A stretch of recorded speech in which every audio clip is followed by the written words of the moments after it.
punya spektrum atau makom tersendiri. Itu. Sebagaimana dalam semesta ini. Terakhir sebagai komentarnya adalah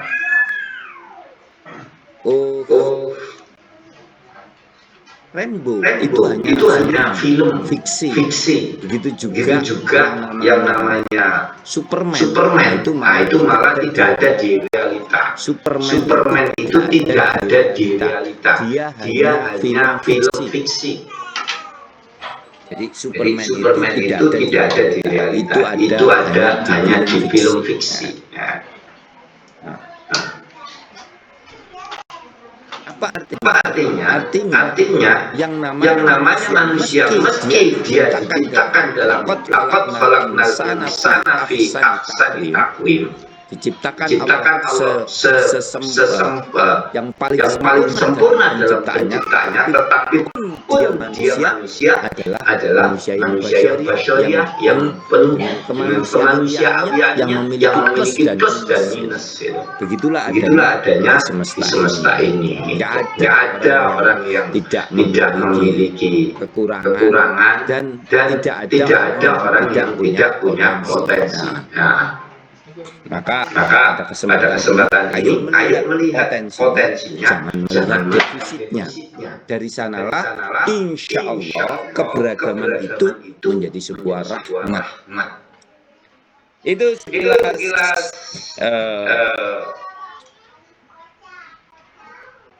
mukadimahnya. Selanjutnya karena undangannya kan tulis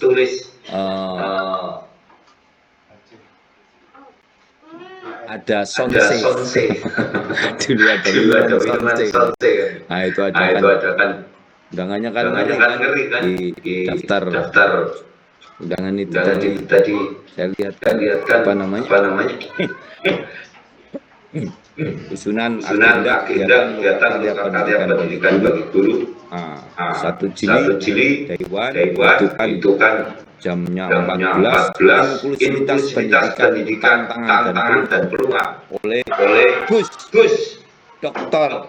Si. Karena pakai gitu ya saya tak buat PowerPoint ya. Meskipun ya saya juga lah atas si Rocky Gerung kan orang yang suka PowerPoint karena orang yang nggak punya power dan nggak punya poin juga. Ya kadang-kadang nggak pakai PowerPoint, kadang-kadang tapi ini sebagai jujur ya saya presentasikan ini itu lebih berat presentasikan ini daripada disertasi meskipun saya belum. Maksudnya itu karena kerangkanya ini berat tapi insya Allah nanti justru ada sebuah rahmat yang besar dari keberagaman dan kekayaan yang ada di SPM. Saya kan ada 27 slide tapi mudah-mudahan sebelum itu sudah bisa selesai sesuai dengan jadwal. Saya mulai tadi jam 13.25 menit. Sekarang sudah 3 menit. Mas Fred, tolong share screen-nya Mas Fred. Halo. Tes. Sambut ya. Ya guys. Apa itu apa namanya? Admin share screen ini.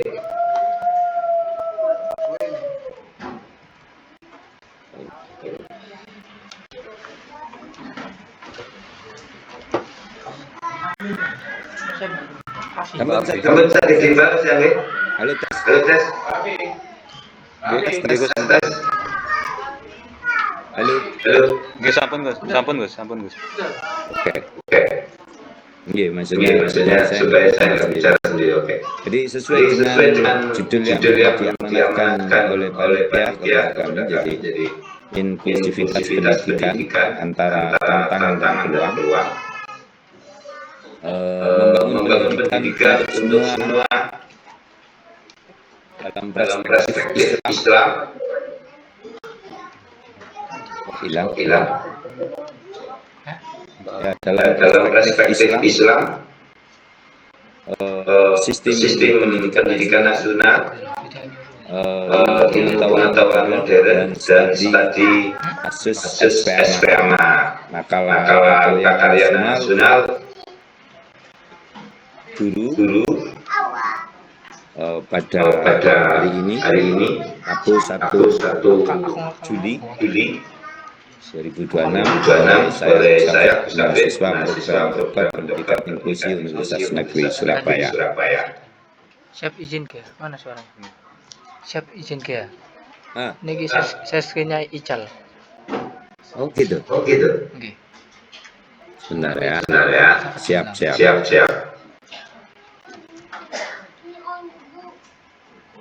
Udah? Oke, sampun tampak. Udah sampun. Siap sampun. Ya, jadi inklusivitas pendidikan, tantangan dan peluang membangun pendidikan untuk semua dalam perspektif Islam, sistem pendidikan nasional, ilmu pengetahuan modern atau sains modern, dan studi kasus SPMA. Saya tadi sampai terlambat sowan Bapak itu karena ya ini, jadi baru ngaji, habis selesai ngaji tadi baru membuat, tapi ya dengan keringat, mudah-mudahan ini sesuai. Jadi makalah ini kita sampaikan di Lokakarya Nasional bagi guru di kalangan SPMA Bali dan peserta lainnya, tapi ini terbuka, jadi untuk umum. Insya Allah terpertanggungjawabkan saya sebagai satu di antara mahasiswa dalam program Doktor Pendidikan Inklusi Universitas Negeri Surabaya. Jadi inklusivitas pendidikan antara tantangan dan peluangnya. Bismillahirrahmanirrahim.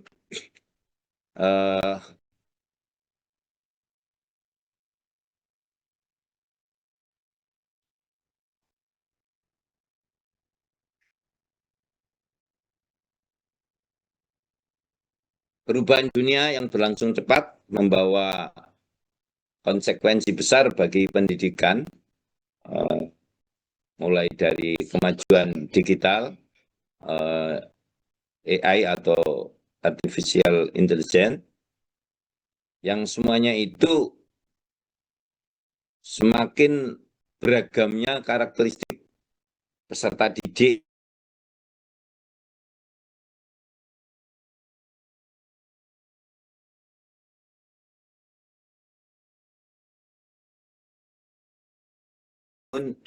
mindset manusia sesuai dengan dinamikanya, baik itu yang nanti itu bisa sebagai potensi menuju ke fitrahnya, tetapi juga sekaligus ada tantangan yang harus dipertanggungjawabkan. Nah, makalah ini memposisikan inklusivitas pendidikan sebagai paradigma yang menuntut kemampuan sistem pendidikan menghormati keberagaman manusia melalui layanan yang adaptif tanpa mengurangi mutu, tujuan maupun nilai-nilai dasar pendidikan. Nah, pengalaman SPMA disajikan dalam leveling laboratori atau praktek empiris yang telah terjadi sejak tahun 1961 hingga 2026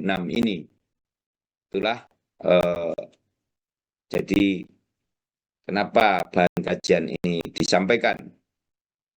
Tujuan penulisan ini menganalisis inklusivitas pendidikan sebagai paradigma pembangunan pendidikan yang adaptif terhadap keberagaman manusia melalui sintesis perspektif Islam, sistem pendidikan nasional maupun sains modern dan empirik SPMA selama 6 dekade atau 60 tahun. Tujuan khususnya pendeskripsian hakikat manusia dan pendidikan dari berbagai perspektif. Yang kedua, menganalisis perkembangan paradigma inklusivitas pendidikan secara nasional dan global. Yang ketiga, mengidentifikasi tentang tantangan dan peluang implementasi di Indonesia. Yang keempat, menjelaskan ekosistem pendidikan sebagai kerangka implementasi. Yang kelima, menganalisis pengalaman SPMA sebagai studi kasus. Dan yang keenam, merumuskan model konseptual inklusivitas pendidikan berbasis ekosistem. Sekaligus, Pak Mizan, ini adalah presentasi pertama saya di luar kampus yang pakai model kayak gini.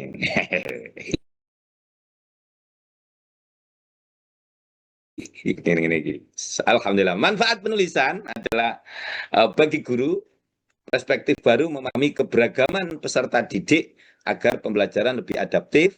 Bagi pesantren atau lembaga keagamaan, karena saya berharap dari future praktis yang saya presentasikan ini tidak hanya bermanfaat bagi SPMA secara internal, tapi sekaligus ini paparan yang bersifat global, bisa diadopsi oleh para pihak yang ingin berkembang dalam pendidikan yang lagi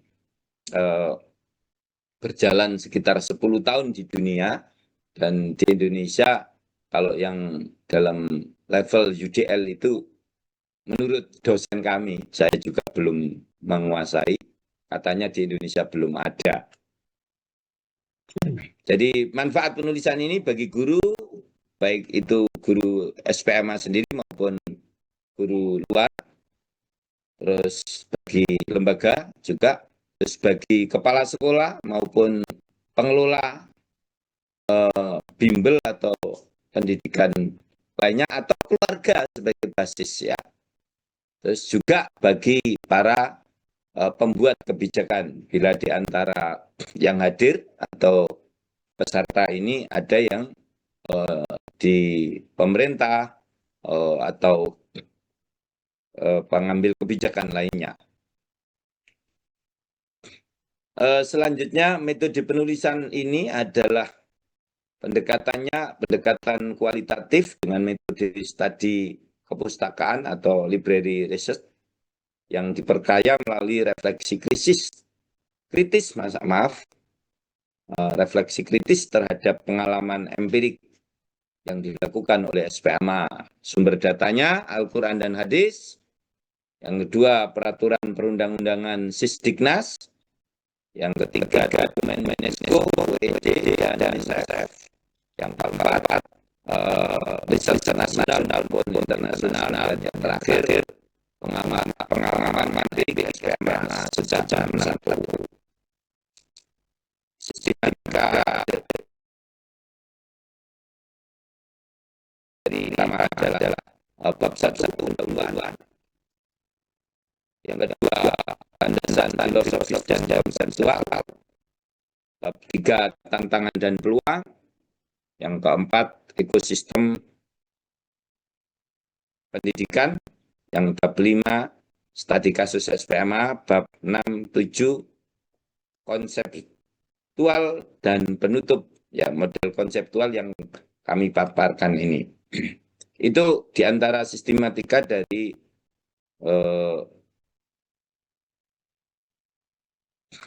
presentasi kami ini. Selanjutnya, bab 2, hakikat manusia dan pendidikan, perspektif Islam. Sebagaimana yang kami sebutkan tadi, a'udzubillahi minasyaitonirrajim. Laqad khalaqnal insana fi ahsani taqwim. Jadi semua manusia itu diciptakan dalam kondisi yang sempurna ya. Jadi dia membawa fitrah, dia membawa potensi, dia membawa amanah. Sekaligus dia adalah inni ja'ilun fil ardi khalifah. Dia adalah seorang pemimpin. Nah jadi dan sekaligus hakikat manusia ini dari perspektif Islam adalah a'udzubillahi minasyaitonirrajim ya ayyuhan nasu inna khalaqnakum min dzakarin wa unsa wa ja'alnakum syu'uban wa qabaila lita'arafu. Jadi keberagaman suku, bangsa, bahasa, kemampuan adalah bagian dari sunatullah untuk lita'arafu, bukan untuk saling meniadakan, bukan untuk menunjukkan superioritas dan inferioritas, tidak. Tetapi dalam rangka untuk lita'arofu, ya, saling berbagi, saling mengenal. Tidak untuk saling meniadakan. Ini perspektif Islam. Sedangkan perspektif sains modern, 3 pointersnya, jadi selain sidik jari kita itu, di mana tidak ada satupun sejak Nabi Adam alaihissalam sampai sekarang, sidik jari yang sama. Itu. Nah, dalam sains modern, khususnya di ilmu neuroscience yang terus saat ini kami pelajari di ortopedagogik itu, ternyata tidak ada satupun kepala atau otak manusia yang memiliki kesamaan, baik volume, konstruksi, cara menyerap, cara menyimpan, cara merespon, cara membuat keputusan, itu tidak ada yang sama antara otak manusia satu dengan yang lain. Nah, jadi dia memiliki kecepatan, memiliki itu. Nah, kalau bahasanya Pak Darso Pandian itu, Gus ngoten niku garing ya itu. Jadi itu yang alhamdulillah ini nanti semakin match dengan ajaran Pak Guru mengenai betapa Allah menciptakan manusia itu sangat unik gitu, dan nanti juga sekaligus sebelum kita proyek besar kedua itu kita harus tahu bahwa otak manusia itu sama. Nah, sering kita itu menduga-duga atau menyamakan. Nah, itu. Nah, pendidikan yang memaksakan keseragaman itu bertentangan dengan realita penciptaan manusia. Nah, itu.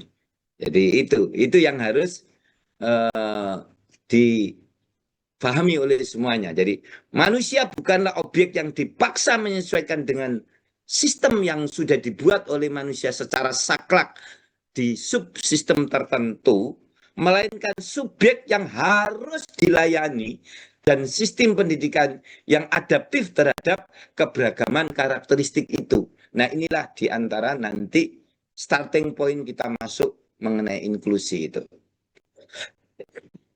Karena keberagaman. Jadi perkembangannya akan demikian.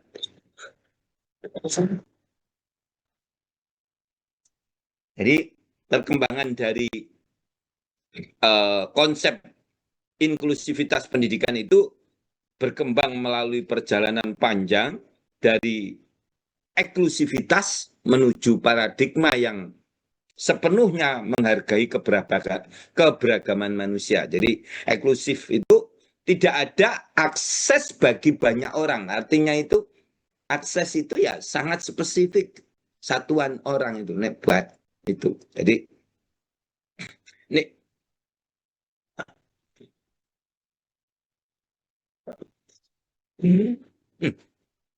jadi pada mulanya itu eksklusif itu yakni sangat-sangat tertutup begitu ya. Terus segregasi meningkat. Terus integrasi dan yang terakhir pendidikan inklusi. Jadi gini, yang harus dikoreksi, pendidikan inklusi itu bukan kok pendidikan khusus anak yang berkebutuhan khusus, tidak. Karena semua manusia itu berkebutuhan khusus. Nah, ada yang memiliki kecerdasan yang lebih tinggi, ada yang tipikal, ada yang memiliki kecerdasan rendah. Nah, itu semuanya adalah atau di bawah rata-rata itu semuanya itu. Jadi ada yang gifted, talented, ada yang tipikal, dan ada yang slow learner. Nah, 3 itu. Jadi ada gifted, talented itu kayak model Pak Habibie ya itu. Kalau dia itu bersamakan dengan kita ada kesuwen gitu kan. Sama. Kalau saya sampai ya disamakan dengan Pak Habibie ya bingung gitu. Nah, tapi juga ada yang slow learner yang di bawahnya itu. Nah, itu semuanya berkebutuhan khusus. Dia tidak bisa diseramakan itu.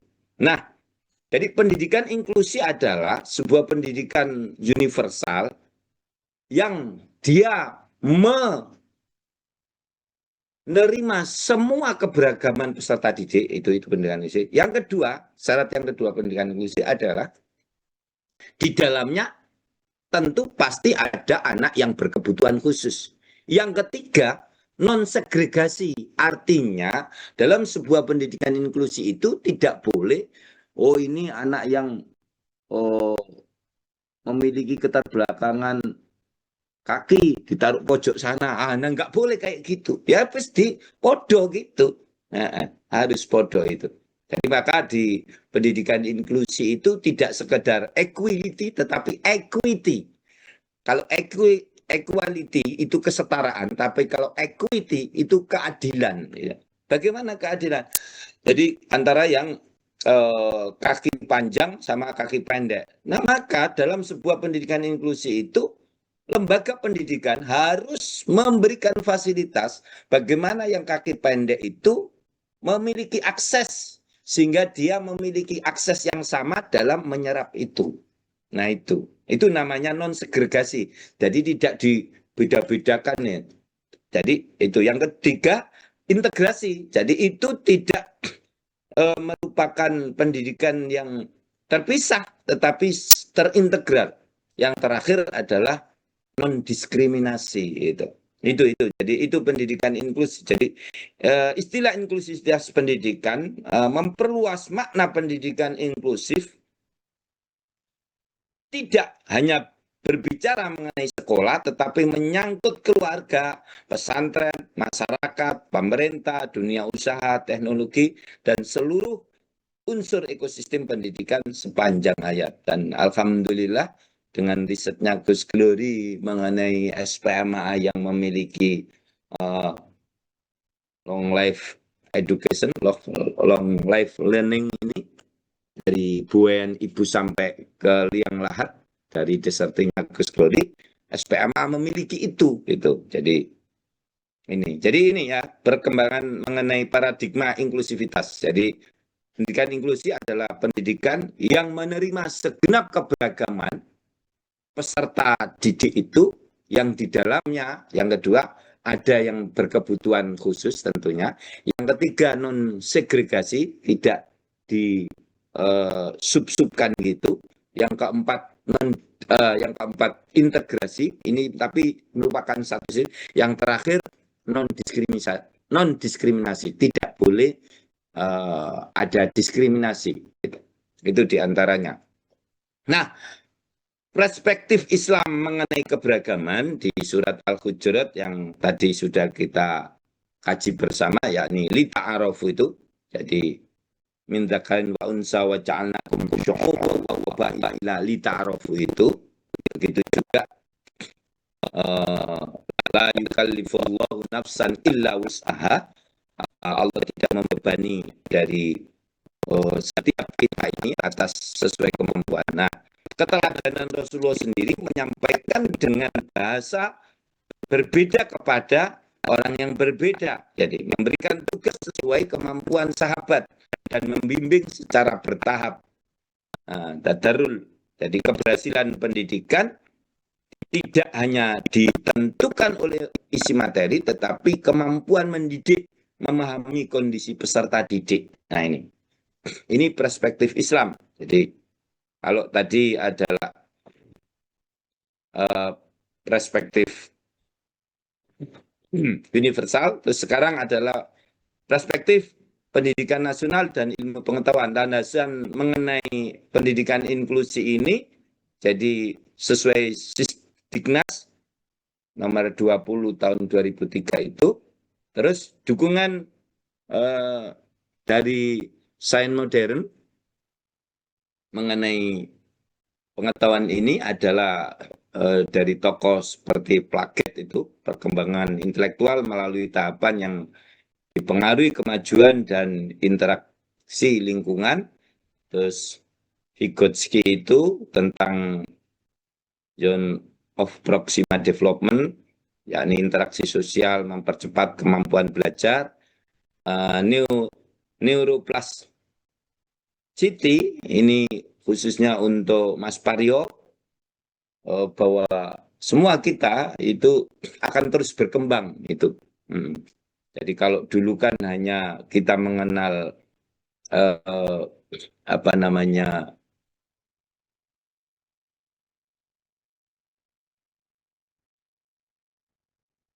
usia emas, yakni PAUD itu, tetapi ternyata dalam perkembangannya manusia itu memiliki otak melalui pengalaman dan strategi pembelajaran yang tepat, dia itu akan berkembang gitu. Maka ilmu pengetahuan itu terus tidak saklek. Nah, itu sebagai bukti fakta bahwa ya Sayyidina Umar kan berkembangnya setelah mengikuti Rasulullah kan gitu. Nah, dalam yang sistem pendidikan yang relevan dengan ini adalah UDL atau Universal Design for Learning, di mana di dunia katanya Profesor Budi dan Profesor Masito itu sekitar 10 tahun ini dan di Indonesia belum ada, dan surganya UDL itu katanya di Norwegia. Saya sendiri belum pernah ke sana. Jadi sebuah sistem pembelajaran dirancang dari awal untuk melayani keberagaman.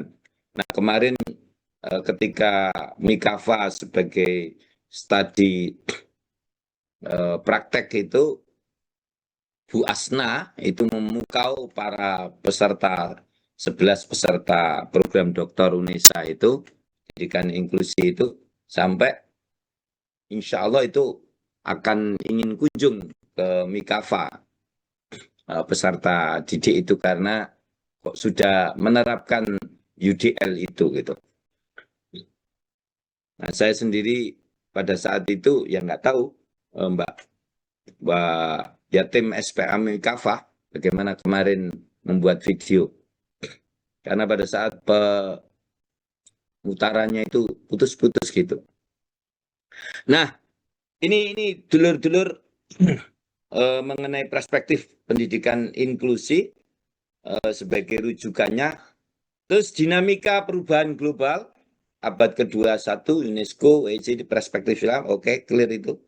Tantangan internal sistem pendidikan Indonesia. Nah, ini sesuai dengan judulnya adalah tantangan dan peluang. Jadi keberagaman geografis, ya seperti saya juga bersyukur berdirinya Posgiat SPMA Pulau Dapur 3 itu adalah atas instruksi Gus Glory, ya, karena agar SPMA Batam mendekat kepada komunitas. Nah, sementara dapur tiga yang lain, nah jadi maksudnya pulau-pulau yang lain, bahkan dapur 3 itu pertama kali akhirnya ya alhamdulillah SPMA Batam memulai pendirian PAUD itu, baru pertama kali ada PAUD di Pulau Dapur 3 itu ya SPMA. Nah, itu pun ternyata di sebelahnya ada Pulau Semukit yang belum ada. Nah, jadi setiap hari anak dari Pulau Semukit itu, itulah yang menjadi satu di antara siswa PAUD kita. Nah, keberagaman geografis ini adalah tantangan yang sangat krusial bagi sistem pendidikan kita. Yang kedua, keberagaman sosial ekonomi juga menjadi tantangan yang tidak kalah membutuhkan konsentrasi kita. Keberagaman karakteristik antara peserta pulau dengan peserta kota Bali, peserta Wonogiri, peserta Sragen, Gunung Kidul. Nah, ini juga. Nah, antara Zunaidi yang ada di Riau itu dengan Pak Warno dengan yang ada di Denpasar, peran seperti ini juga berbeda. Budaya penilaian akademik antara Mbak Uswatun dengan Umiana ya itu tentu berbeda. Nah, ini adalah tantangan-tantangan yang realita harus kita hadapi bersama. Transformasi digital AI dan masa depan pendidikan begitu juga. satu sisi ini adalah sebuah katanya Gus Adim sebagai serangan setan gepeng yang berupa dajjal digital, tapi sisi lain ini adalah peluang bagi kita untuk memudahkan mulai sebagai sumber belajar dan pengembangan penyebaran informasi pendidikan ini. Kompetensi yang tidak dapat digantikan mesin, nah ini adalah sebuah peluang bagi kita berpikir kritis dan reflektif, integritas dan tanggung jawab moral, empati dan kepedulian sosial, kreativitas dan kepemimpinan, spiritualitas dan kebijaksanaan. Ini sampai kiamat tidak akan bisa diambil oleh AI. Dan itulah peran saya, sampean, dan kita semuanya para pendidik di SPMA. Jadi tantangan terbesar bukan pada AI itu sendiri, melainkan kemampuan para TPU, taruna-taruni, dan para guru SPMA dalam membangun natural intelligence. Jadi intelijen yang alami, yang setiap saya sampean punya. Social intelligence, jadi antara interaksi antara Pak Mizan dengan Gus Kafid, nah itu. Moral intelijensi, bagaimana unggah-ungguhnya antara mentor dan mente, dan spiritual intelligence, bagaimana kecintaan Anda itu betul-betul benar enggak gitu. Karena apa? Kamu belum disebut beriman selagi kamu mencintai diriku sebagaimana lebih mencintai diriku daripada mencintai seluruh manusia. Itu kepada Nabi Rasul. Nah ini juga yang menjadi peluang kita untuk bisa menuju kompetensi yang tidak dapat digantikan oleh AI itu. Agar teknologi benar-benar menghadirkan kemaslahatan, maka otak kita ini harus kita isi dengan itu. Oke, ekosistem pendidikan sebagai kerangka implementasi, maka dalam konteks SPMA ini tidak hanya membuat sebuah sistem pendidikan, tetapi ekosistem pendidikan. Jadi di sana ada keluarga, ada sekolah, ada teknologi, ada pemerintah, corporate, ada masyarakat, ada pesantren. Nah itu. Nah ini. Jadi kemarin ketika ada tamu dari Bea Cukai itu, saya senang. Oh, dia punya rumah tahfidz itu yang akhirnya jadi SPMA ini membangun sebuah ekosistem, bukan sekadar kurikulum, bukan strategi belajar, tapi ekosistem pendidikan itu. Jadi ya keluarga itu jadi makanya ini hari ini kalau nggak salah di Besus sedang akan ada teman-teman Bali yang akan jadi ospeknya mahasiswa terapi itu. Nah itulah yang dihadirkan oleh Pak Bina, nasnya itu kan tentang keluarga itu sebagai bagian itu jadi tidak hanya sistem pendidikan dan ekosistem yang keluarga, teknologi, pemerintah, masyarakat, pesantren, sekolah itu adalah sebagai sistem yang jadi peran keluarga, peran sekolah, peran pesantren, keluarga adalah hal utama, dan ini yang harus menjadi prioritas kita karena At-Tahrim 6 itu bisa semua ahli lingkungan.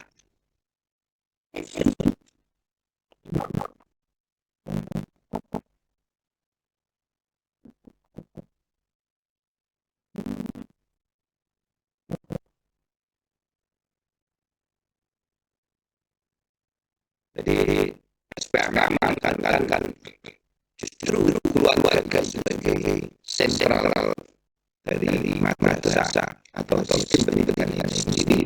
Yang kedua adalah sekolah.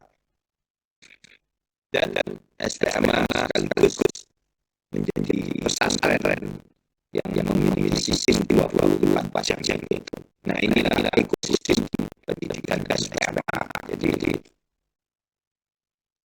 yang nanti akan berkaitan dengan sistem yang tutup, mulai dari kesatuan tujuan, keragaman strategi, kolaborasi saling menguatkan, dan evaluasi yang berkelanjutan. Jadi ini ekosistem yang dibangun oleh SPMA. Jadi setiap unsur memiliki fungsi yang tidak dapat digantikan satu sama lain. Nah, sebagai living laboratory mengenai SPMA, SPMA berdiri sejak 61 oleh Bapak Guru Muhammad Abdullah Mokhtar. Kenapa SPMA disebut living laboratory? Bukan hanya konsep teoritis, tetapi praktek yang terus berkembang dan dievaluasi. Artinya, ya, mulai zamannya Bulik Muniati itu tidak ada sama sekali. Bahkan gini ya, dulu itu nggak atik ngaji blas, wirid tok. Terus setelah itu ngaji tok, Quran tok. Setelah itu baru diperkenalkan hadis itu sekitar tahun 80. Nah, terus setelah itu baru, dulu itu nggak ada sekolah itu. Jadi nggak ada. Jadi terus setelah itu baru Pak Guru mengenalkan sekolah. Itu pun ya melalui pendidikan SD. Nah, terus berkembang ya. Jadi itu. Jadi bukan hanya konsep teoritis tapi berkembang. Nah, mengalami transformasi yang sangat cepat itu. Dan merespon kondisi tidak hanya sosial tapi geografis yang sebagaimana yang disebutkan tadi. Ada di Situbondo yang sangat terisolir itu. Ada yang di Pulau Air Raja seperti itu. Yang sangat beragam ya. Beroperasi di berbagai cabang dengan karakteristik daerah yang berbeda. Membuktikan bahwa kesatuan visi dapat diwujudkan melalui keberagaman strategi, tetapi berada dalam koridor sistem pendidikan yang nasional. Itu kerennya SPMA. Ya, jadi sistemnya sama, orientasinya sama, tetapi hal-hal ini menimbulkan kreativitas itu. Jadi prinsipnya sama. Di SPMA, kesatuan visi, keberagaman strategi. Saya ulang, jadi ini bab yang kelima ini adalah prinsip di SPMA itu memiliki kesatuan visi, keberagaman strategi. Kesatuan visi tujuannya jelas, seluruh cabang SPMA mengacu pada satu visi bersama, mengenai TPB, mengenai 8 rukun santri, mengenai 3B, mengenai instrumen iman ABC gitu. Nah, keberagaman strategi ya berbeda-beda. Cara mencapai visi menyesuaikan dengan kebutuhan atau kondisi masing-masing.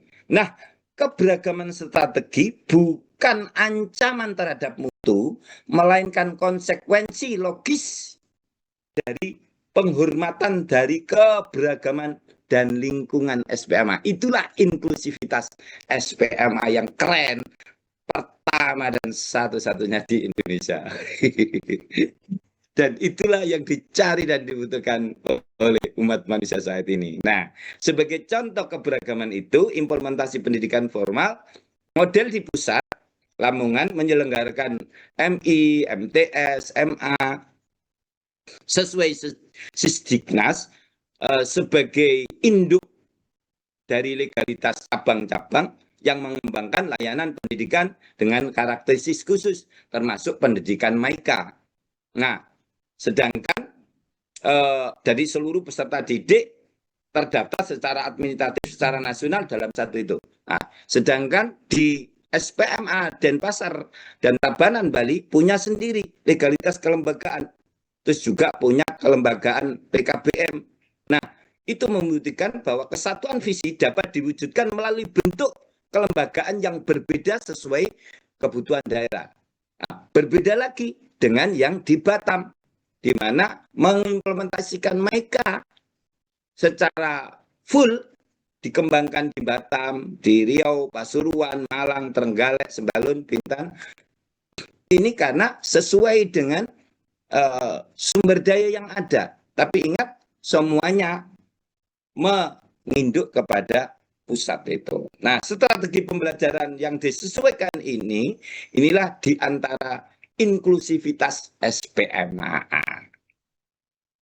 Dan itulah kekayaannya. Landasan filosofis pendidikan sama kita semuanya, yakni TPB, yakni mengenal Allah secara mendekat mendasar, melatih diri mengetahui musuh gaib setan, menanam keyakinan dunia akhirat. Kerangka proses pembelajarannya melalui 3B, yakni belajar, bekerja, dan berdoa. Kita semuanya sudah ini semuanya.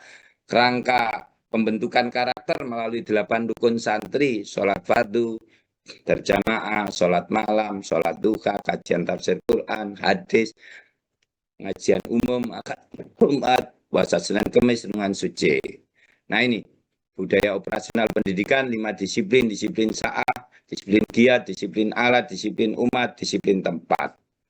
Muhasabah melalui, dan ingat 8 rukun santri ini dulur, ini sebagai judul skripsinya Mbak Nadira ini, sudah selesai ini. Terus Iman ABC ini sekarang sebagai judul tesisnya Mas Zainuri, Ustaz Zainuri kalau nggak salah tadi kayak sekilas ada di sana ya. Nah ini di antara nilai-nilai yang dikembangkan sebagai sistem operasional sekaligus kalau Iman ABC ini instrumen. Jadi kalau berbicara iman di mana-mana belum bisa seberapa iman. Nah SPMA kerennya itu, dan ini Pak Guru sendiri yang menciptakan melalui instrumen Iman ABC, yakni jika kita punya uang 4.000, maka iman A, iman tipis, itu kalau kita percaya dunia akhirat 1.000, akhirat 3 dunia, itu iman tipis. Atau 25% akhirat, 75% dunia. Iman B, iman sedang, jika uang kita mendapatkan Allah rezeki, mendapatkan rezeki dari Allah 4.000, 2.000 akhirat, 2.000 dunia, atau 50% akhirat, 50% dunia. Ini iman sedang. Iman C, iman tinggi, maka 75% akhirat, atau 3.000 akhirat, 1.000 dunia. Itu iman tinggi. Nah ini sebuah terobosan yang super subhanallah. Ketika kita ingin mengetahui iman kita, pada umumnya manusia kesulitan. Bagaimana cara mengukur? Nah, SPMA memiliki ini. Nah, ini dimasukkan dalam sistem pendidikan itu. Nah, karena itu dalam keberagaman yang dikembangkan seperti halnya di SPMA Batam melalui Maika itu, ya hanya itu saja, yakni TPB, 3B, 8 rukun santri, instrumen Iman ABC itu. Mengenai visinya ya sama, mengenai kelembagaan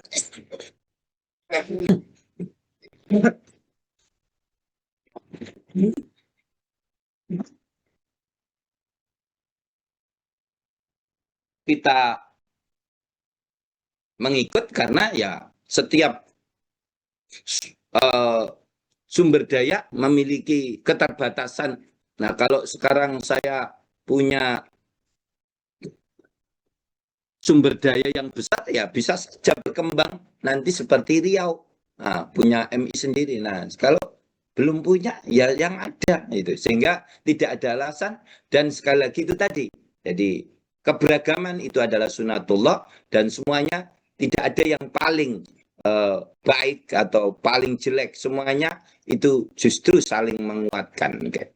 Sebagai penutup, bab 5 arsitektur sistem pendidikan SPMA, TPB sebagai landasan filosofis, 3B kerangka proses pembelajaran, 8 rukun santri sebagai pembentukan karakter, 5 disiplin budaya operasional, muhasabah iman ABC sebagai instrumen reflektif. Nah, Maika diantara, sekali lagi, diantara dari sekian banyak strategi itu adalah sebagai strategi implementatif adaptif di ruang-ruang atau wilayah-wilayah yang belum memungkinkan untuk membentuk yang lebih besar.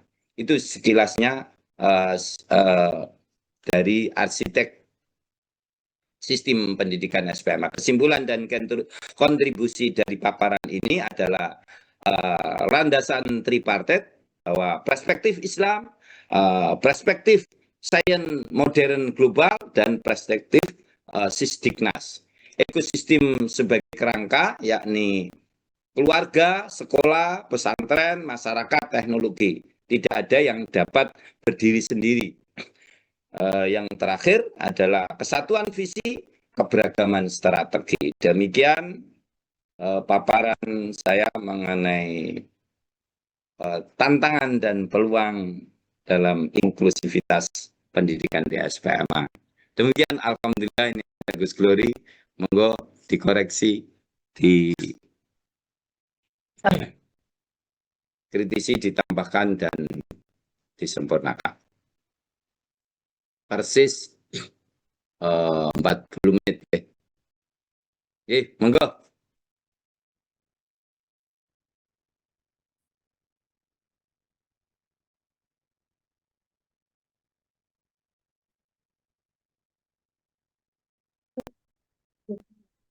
Monggo kalau ada yang mau ditanyakan yang kurang jelas dari apa yang disampaikan Gus Hafid, dari peserta mungkin langsung tentang inklusivitas. Itu tadi memang paparan seorang dokter ya begitu itu. Memang penuh dengan itu. Sekarang sudah berkembang setelah 1 tahun kuliah dokter, benar-benar sistematis, strategis, kronologis, dan benar-benar luar biasa. Kita ucapkan syukur dulu yang luar biasa satu-satunya pertama, dan inilah yang kita butuhkan selama ini. Saudara siap bersyukur. Saya tidak rugi saya memaksa beliau untuk kuliah, dan sekarang kita bisa lihat hasilnya bagaimana beliau memaparkan tentang inklusivitas pendidikan dan sebagainya. Silakan siapa yang mau menyampaikan. Monggo, segera, saya ingin banyak bertanya, mumpung betul loh, yang disampaikan beliau tadi luar biasa, dan saya sebagai dokter yang sudah selesai, menganggap bahwa paparan tadi adalah paparan yang memang sudah menjadi kerangka pendidikan. Monggo. Ayo jago. Alhamdulillah. Terima kasih Gus Dori. Berarti oleh nilai ya. Ayo, monggo. Nah. Monggo.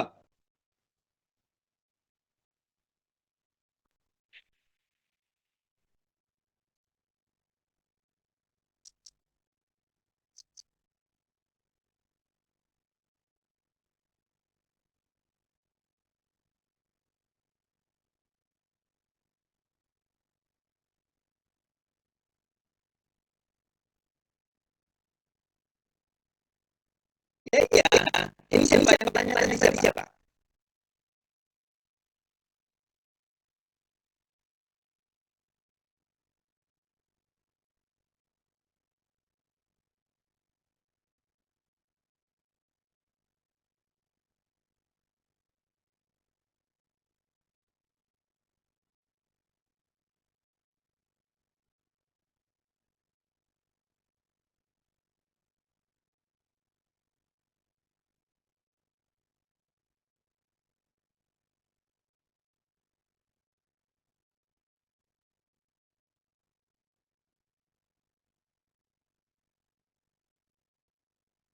Oke. Jadi saya dengan Mas Arief itu berbeda. Nah,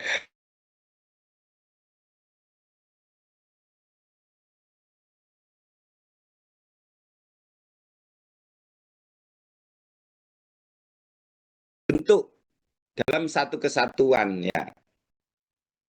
Jadi penekanannya keberagaman itu variasi. Contoh kan, maka SPMA disebut oleh disertasinya Gus Glory dalam sambutannya oleh Profesor Kaprodi beliau itu kan varian gitu. Jadi variasi, varian itu bentuk lain gitu. Jadi bukan saling beranteman gitu gitu. Jadi keberagaman budaya contoh. Jadi ya kayak jadi sekali lagi keberagaman itu berasal dari ragam ya. Artinya banyak variasi atau banyak bentuk dalam satu kesatuan. Penekanannya adalah variasi ya. Contoh keberagaman budaya, keberagaman bahasa, keberagaman profesi, keberagaman peserta didik. Nah, itu yang tadi itu kan karena untuk menuju ke sana. Begitu juga mengenai keberbedaan. Nah, itu berasal dari beda, artinya perbedaan antara satu dengan yang lain. Penekanannya adalah perbedaan itu sendiri. Contoh, beda pendapat, beda karakter, beda mecungiknya kata Gus Khosiin. Gitu, gitu. Nah, ini keberagaman atau keberbedaan itu beda dengan salah benar. Artinya ketika ada keberagaman itu bukan salah, juga bukan benar. Ngono. Ngertos ta Mas Arif. Jadi antara suarane Mas Arif yang agak slow dengan Gus Kafut yang dak tak tak tak tak. Nah, itu bukan salah benar gitu. Ngertos ta? Ngertos, ngertos. Halo. Halo. Ngertos? Nah, jadi artinya ketika ada keberagaman, ketika ada perbedaan itu justru jangan otak kita langsung, oh itu salah, oh itu benar. Jangan begitu. Setelah mengikuti materi tentang inklusivitas, itu seperti itu. Wah, ini keberagaman bahwa setiap otak manusia itu tidak ada yang sama gitu. Maka jangan berdasarkan dugaan itu. Jadi contoh ya, ini sebentar ya. Jadi contoh ini apa namanya? Maaf, maaf. Ini contoh ini ya. Ini Pak Arif, tolong. Nah, ini. Nah, antara tampilan ini sekaligus saya ingin apa namanya ditanya oleh Gus Glory, Gus Naim. Kopi sih Mas. Ya, aku langsung aja. Pokoknya nanti outcome dari hasil pendidikan. Kalau angkatan muda ya kayak udah. Nah, kalau angkatan tua ya kayak ini. Nah, ini. Nah, inilah. Bisa dilihat. Halo. Bisa jelas ya. Kalau angkatan tua ya kayak Pak Mario inilah. Udah jelas, clear. Nah, kalau angkatan ya kalau yang ya sebenarnya ini yes. Nah, ini sudah jelas kita. Jadi kita harus confident ya produk SPMA ini. Artinya itu nanti jadi apa? Jadi TPU. Nah, jadi nanti bagi kami pendidikan SPMA arahnya itu kalau sosok itu satu adalah yang pertama. Jadi kalau Akmil mencetak militer, Akpol mencetak polisi. Kalau SPMA mencetak TPU. Yang kedua, kalau nggak bisa full secara dinas maupun itu, ya jadi socio entrepreneur. Yang terakhir baru yang paling bawah itu jadi buruh. Nah, itu. Jadi meskipun si Aji itu adalah tukang cendol, maksudnya jualan cendol, dia itu adalah bos. Tetapi meskipun dia kepala dinas, dia itu tetap buruh. Nah, gitu. Itu konsep. Nah, kalau TPU itu yang tertinggi. Jadi apakah ini yang terbaik? Tidak, bahwa SPMA itu mencetak sebagai TPU. Nah, TPU itu diantara mindset utamanya 3. 1, peduli dan melayani. 2, problem solver. Dia adalah pemecah masalah.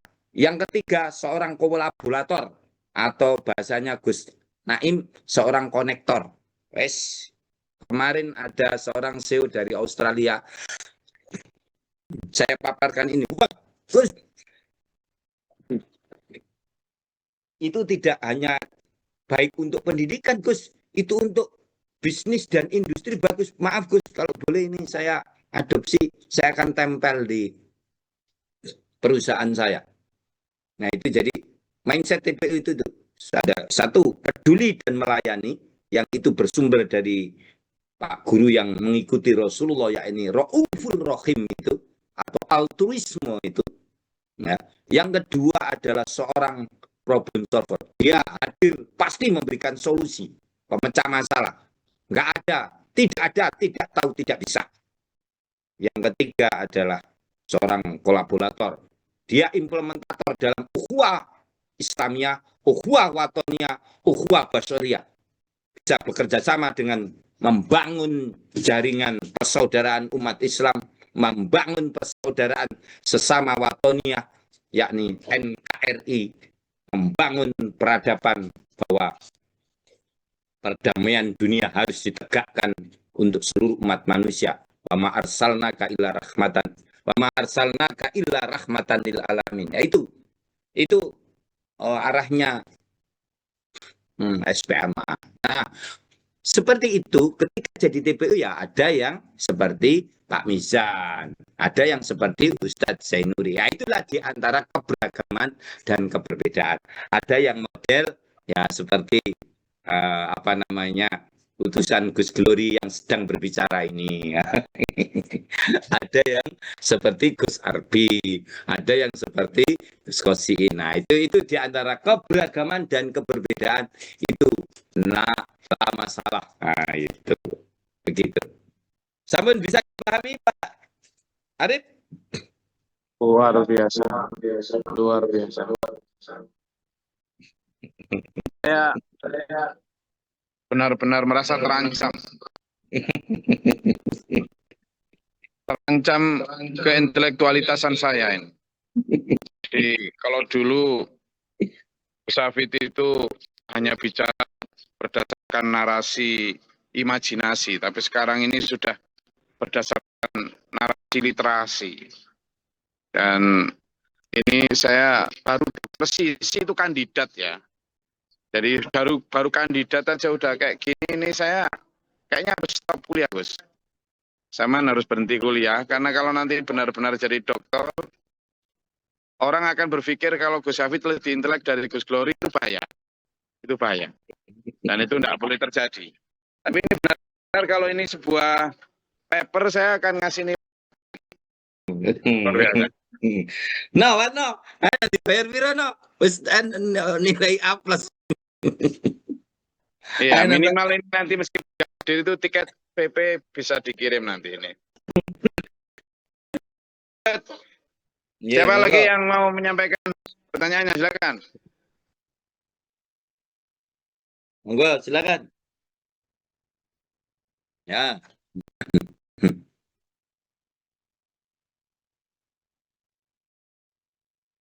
Gimana katanya?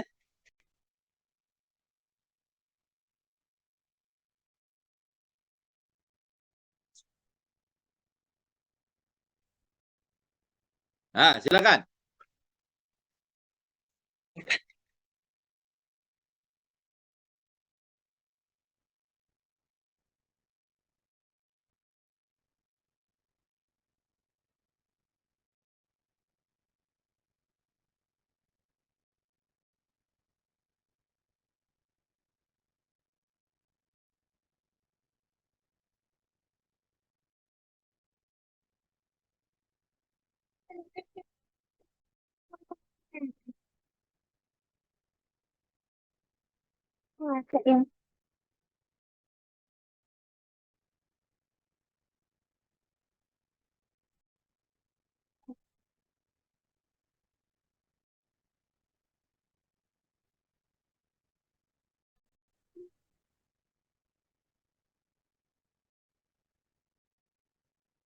Wah, itu nanti harus membuat RPP, ada pelatihan RPP sendiri nanti itu. Nah, untuk seperti itu, nah itu bilang sama Big Boss itu.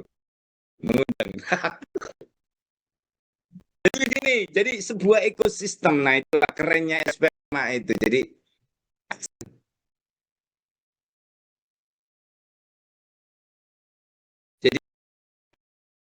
apakah dengan memasukkan nilai-nilai SPMA mulai dari TPB, 8 rukun santri, 3 instrumen iman ABC, 5 disiplin. Tidak. Jadi nanti begini sebenarnya. Tapi ini harus ada paparan tersendiri. Contoh, jadi karena kita nanti berbasiskan proyek ya, anak-anak untuk mencari gonggong. Nah, dalam pencarian itu, maka nanti ada namanya TSP gitu, kurikulum teknik satuan. Jadi apa kandap? Nah itu nanti diinternalisasikan dengan pendidikan geografi. Terus kalau nanti mendapatkan gonggong itu, ini nanti mana pemasaran dan lain sebagainya, itu dikoneksikan dengan pendidikan mata pelajaran ekonomi. Nah, nanti biaya untuk mengukur biaya transportasi, penjualannya dan hasilnya semuanya. Nah itu menghitungnya itu, itulah matematika. Nah itu. Terus di sana, bagaimana kandungannya? Nah ini lagi matematika, gitu. Nah di sana, jadi terus nanti di mana letak SPMA nilai-nilai itu? Nah saat kamu dapatkan hasil tadi di sana instrumen ABC Anda. Nah seperti itu. Jadi anak didik itu tidak dibebani dengan karutan. Gini. Makanya dengan sistem UDL ini itu sangat mahal, tanda petik ya, itu tergantung. Karena kita punya konsep tidak ada rotan akar pun jadi. Jadi tidak mesti begitu standar.